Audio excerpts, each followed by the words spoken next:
Hello, my name is Megan Beckley, also known as Max, and this is my speech on Bessie Colman. Why did the airplane get sent to his room? Because he had a bad altitude. Planes, am I right? They're kind of cool. We've all been on planes, and because of that, it is important for us to know our history and all the aviators who have helped us get to where we are now.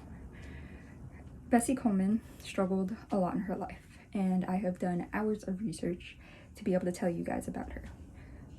This speech will be in chronological order, starting from how she struggled in her early life, how she got her pilot's license, and how her career went after she got it. Bessie Colman was one of the first African American and Native women to ever become a pilot, but she did face many hardships. Because of her race and her gender, she was often overlooked or diminished. She was born in Texas in January of 1892. She was, I believe, 10 out of 13 kids. She was a 10th born. Her father left in 1901 with just her mother, and the 3 youngest kids left. And because he left with all of the rest of her siblings, she was left in financial hardships. She was very young at this time. She worked, her and her mother worked, and eventually she ended up getting enough money to attend university. She went to the Colored Agricultural College in Oklahoma, and she ended up having to drop it because she could not afford the tuition.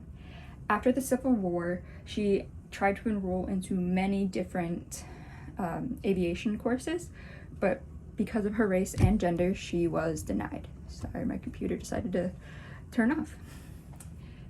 Even so, she decided when she heard about women in France being able to fly, she decided to go there. She went to France and learned to fly.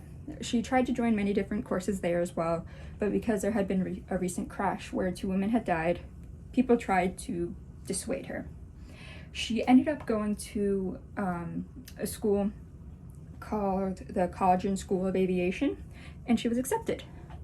She completed the 10-month course that she was required to take, ended up getting her pilot's license, and she was the first international woman to get a pilot's license, and the first African American woman / Native woman, because she had Cherokee on her father's side and African American on her mother's side.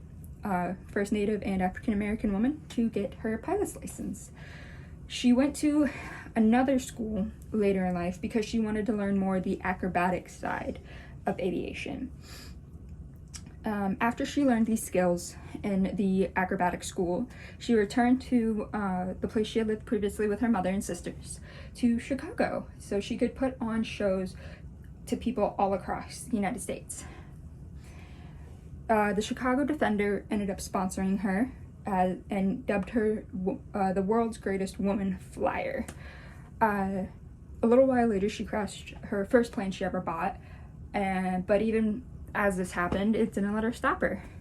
2 years later, it has been recorded that she was touring again.